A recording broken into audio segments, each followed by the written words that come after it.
새벽에 우리 교우들과 같이 시간을 가져야 되는데 수술을 하는 바람에 같이 이 말씀을 나누지 못했습니다.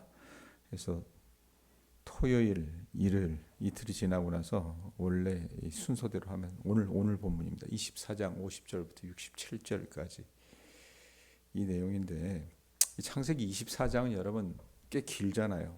긴데 어떤 내용이냐면 아브라함이 자기 아들 이삭을 위해서 배우자를 찾는 내용입니다. 이 과정에서 그가 여호와 이레, 앞서 하나님이 인도하신다는 그런 의미잖아요. 이 여호와 이레 하나님께서 이삭을 위해서 배우자 역시 예비해 두셨으리라고 하는 확고한 믿음을 가지고 있었어요. 기억하실려나 모르겠지만 창세기 여러분 우리가 말씀을 열었을 때 그런 표현을 했어요. 하나님을 신뢰하라고, 신실하신 하나님을 신뢰하는 것이 어떤 우리의 본분이 아니겠느냐, 그 메시지를 찾아야 된다, 이 얘기를 했었는데 아브라함이 어떤 그 전형이었다고 말입니다. 자식의 배필을 짝지어 주는데도 아브라함은 그런 믿음이 있었다는 얘기입니다. 자, 그런데 아브라함이 나오진 않아요. 오늘 우리가 읽은 본문에는 누가 나옵니까? 아브라함이 종이 나옵니다. 신분화하러 간 사람. 근데 그 신분화하러 간 이 아브라함이 종, 어떻게 보면 여러분 짠 하고 여기 등장하는데 이 이후로는 이 사람 이름이 나오지도 않고 등장하지도 않습니다. 그런데 이 아브라함, 주인의 종에 못지않게, 주인의 믿음에 못지않게 이 아브라함의 종도 어떻게 해요? 믿음이 참 좋았던 사람인 것 같습니다. 이 아브라함이 신뢰하는 늙은 종은 아브라함의 명령을 따라서 먼 길을 떠납니다. 그러면서 자신의 길을 하나님께 맡겨드려요. 여러분 그 먼 길이라고 하는 게 수천 킬로인데, 그때 당시 수천 킬로는 지금으로 얘기하면 여러분 엄청난 겁니다. 사실은. 왜냐, 뭐 고속도로가 깔려 있었겠습니까? 차가 있었겠어요? 안전을 담보할 수 있는 게 아니에요. 그저 주인의 명을 받아서 자기 도련님의 배필을 구하러 가는 거라고 말입니다. 하나님이 함께 하실 거라고 하는 그 믿음 가지고. 자, 그런 과정 속에서 이 사람이 자기 안에 하나님, 이런 일이 있더라면 내가 주님의 인도인 줄로 믿고 그 처자를 내 주인 아드님의 배필로 삼도록 하겠습니다. 이렇게 했는데 누구를 만나요? 리브가를 만납니다. 진짜 천생연분이라고 하잖아요. 리브가를 만나고 나서 우리 50절부터 읽었지만 48절 한번 보세요. 48절 보면 내 주인 아브라함의 하나님 여호와께서 나를 바른 길로 인도하사, 이 사람의 믿음입니다. 내 주인 아브라함의 하나님 여호와께서 나를 바른 길로 인도하사 나의 주인의 동생의 딸을 그의 아들을 위하여 택하게 하셨으므로, 하나님이 그렇게 하셨다는 겁니다. 내가 머리를 숙여 그에게 경배하고 찬송하였나이다. 누구 만나서 이런 얘기하는 거야? 이 종이 리브가의 오빠인 라발, 그리고 그의 아버지였던 부두엘 만나서 말하는 겁니다. 자기가 이 리브가라고 하는 처자를 만나게 된 이 모든 과정이 하나님께서 주권적으로 역사하셔서 그 모든 과정 속에 인도해 주신 것이었다라고 고백을 하고 있어요.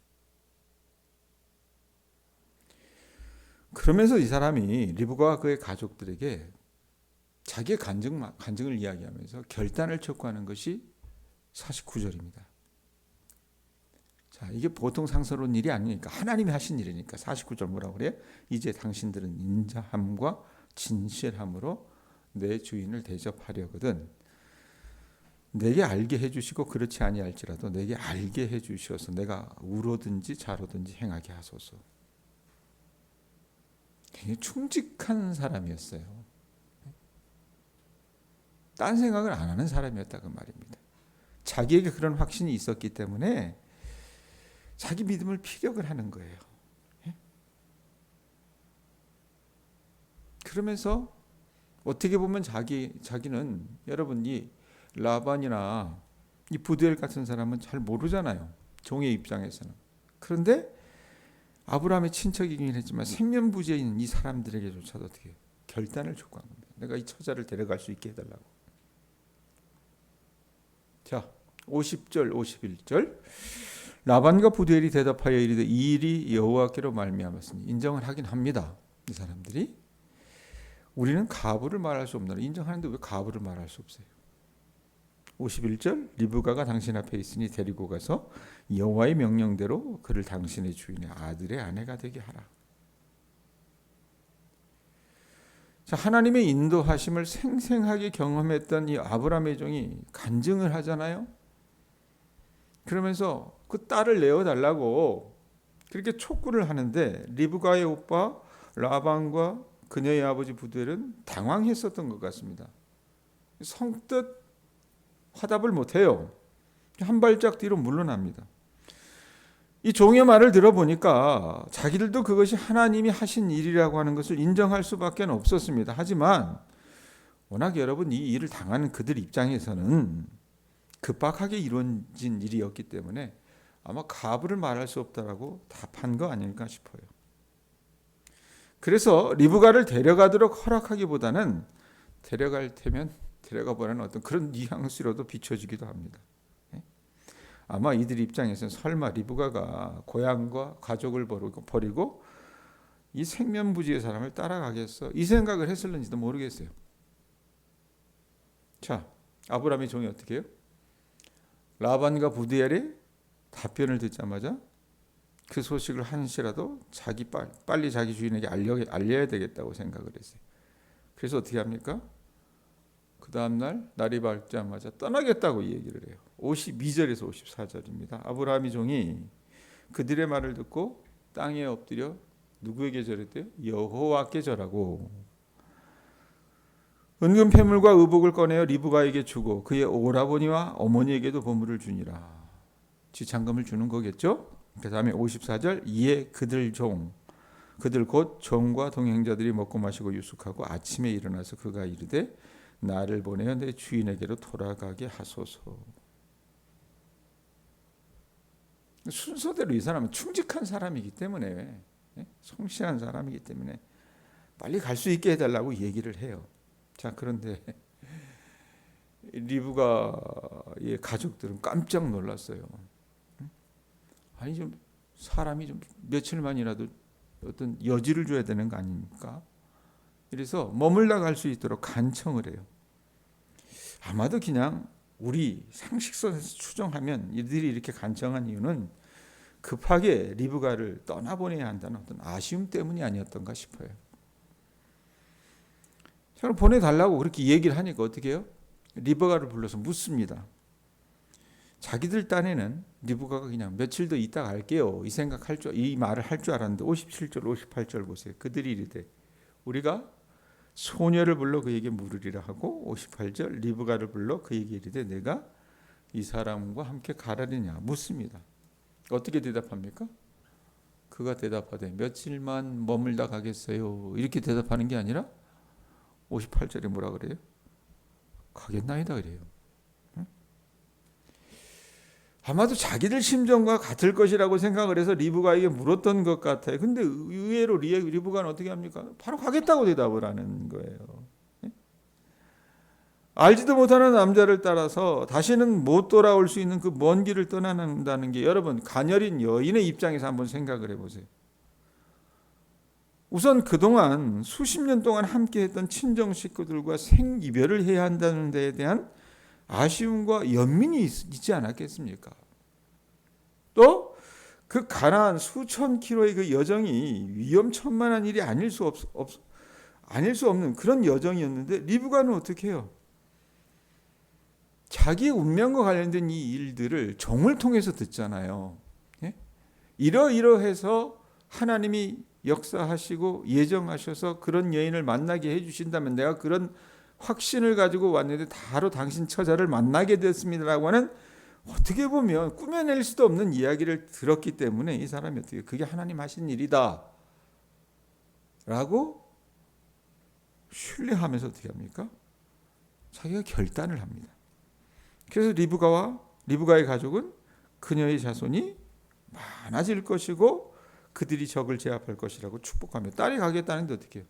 그렇게 축복하면서 보내준다는 것이 말씀의 내용이다 그 말입니다. 자, 그렇게 보냈어요. 보내고 나서 이 1000km의 여정을 그들이 걸어와서 드디어 아브라함과 이삭이 살고 있었던 네게부 지역으로 돌아왔습니다. 그러고 나서 이제 어떻게 해요? 이삭과 리브가가 처음으로 만나게 되는 과정이에요. 자, 그러고 나서 이삭을 보았을 때 리브가가 얼굴을 가렸다 그러는데, 이 여러분 지금 뭐 중동 가면은 이 여자들이 이걸 잘 가리잖아요. 그런데 그때 당시에는 이 얼굴을 가리는 것은요 아무 때나 하지 않았답니다. 그만큼 이 여인이 어떻게 해요? 격조가 있는 여인이 아니었겠느냐라고 이렇게 추정도 해요. 자, 어찌됐건 결론은 67절입니다. 67절에 뭐라고 얘기합니까? 이삭이 리브가를 인도하여 그의 어머니 사라의 장막으로 드리고 그를 맞이하여 아내로 삼고 사랑하였으니 이삭이 그의 어머니를 장례한 후에 위로를 얻더라. 자, 리브가를 맞이해서 고인이 되었던 어머니 사라의 장막으로 데리고 들어갔다는 이런 의미가 있는 겁니다. 자, 이 집안에 어떻게 해요? 곡간 열쇠는 이제 리브가에게 있다는 겁니다. 그런 식으로 그 장막으로 인도하는 거예요. 그러고 나서 이삭이 리브가를 사랑했고 그의 어머니를 잃은 후에 두 사람의 관계에서 위로를 얻었다고 오늘 말씀이 끝맺고 있습니다. 여러분, 오늘 말씀 뭐 그렇게 어려운 내용은 아닙니다. 이삭의 배필인 리브가를 구하는 것과 그들이 결혼에 꼴이라는 내용이에요. 자, 이 말씀에서 우리가 눈여겨봐야 될 인물이 있다면 저는요 아브라함의 종이 아니었나라는 생각을 좀 해봅니다. 충직한 사람이에요. 우직한 사람이라고 말입니다. 주인인 아브라함의 일을 이루기 위해서 그가 어떻게 해요? 눈을 다른 데 두지 않고 신실하게 그 일을 수행하는 모습을 우리가 말씀 속에서 발견할 수 있다는 겁니다. 여러분, 하나님께서는요 그분의 일을 이루시기 위해서 바로 이런 아브라함의 종과 같은 충직한 이들을 사용하십니다. 생각을 해보세요. 이 아브라함의 종과 같은 사람과 라반이라는 사람을 한번 여러분 대비해 보실 수 있기를 바랍니다. 지금 여기는 라반에 대해서 그렇게 자세하게 묘사하고 있지는 않지만 훗날 이삭의 아들인 야곱이 이 라반과 함께 동거하게 되잖아요. 도망가서 그 집에 가서 사는데, 라반은 여러분 그 이삭의 이야기에서 야곱의 이야기에서 보면 라반은 어떤 사람이에요? 아주 영악한 사람입니다. 아주 능수능란한 사람이에요. 사람 다루는 데 있어서. 자, 그런데 그런 사람 앞에서 통하지 않는 인물이 하나 있으니 누구예요? 바로 이 아브라함의 종과 같은 이 우직한 사람이었다고 합니다. 하나님은요 당신의 일을 이루시는데 어떤 수사가 화려한 사람들, 경력이 좀 그럴싸한 사람들, 배경이 좋은 사람들을 쓰시는 것이 아니라 어떻게 보면 눈에 보이지 않는 이런 아브라함의 종과 같은 사람을 쓰신다는 것을 우리 교우들이 아셨으면 좋겠습니다. 자, 남들 다 하자는 이 새벽 시간에 우리 교우들이 하나님 말씀 듣고 기도하기 위해서 나왔어요. 어떻게 보면 여러분의 그 모습이 아브라함의 종과 종의 모습에서 보여지는 우직한 모습일 수 있다 그 말입니다. 그래서 여러분들이 하나님께서 사용하시는 그런 선한 도구가 될 수 있기를 주님의 이름으로 축원드립니다. 그러니까 이 자리가 귀한 것이라는 것을 우리 교우들이나 저나 알고 오늘 하루도 여러분들이 살아가는 그 자리에서 아브라함의 종과 같이 드러나진 않지만 우리에게 맡겨진 일에 최선을 다하면서 살아나갈 때 하나님께서 우리를 통해서 당신의 나라의 일들을 이루어 주실 줄로 믿습니다. 그런 은혜가 우리에게 있을 수 있기를 바랍니다. 기도하겠습니다. 하나님 아버지,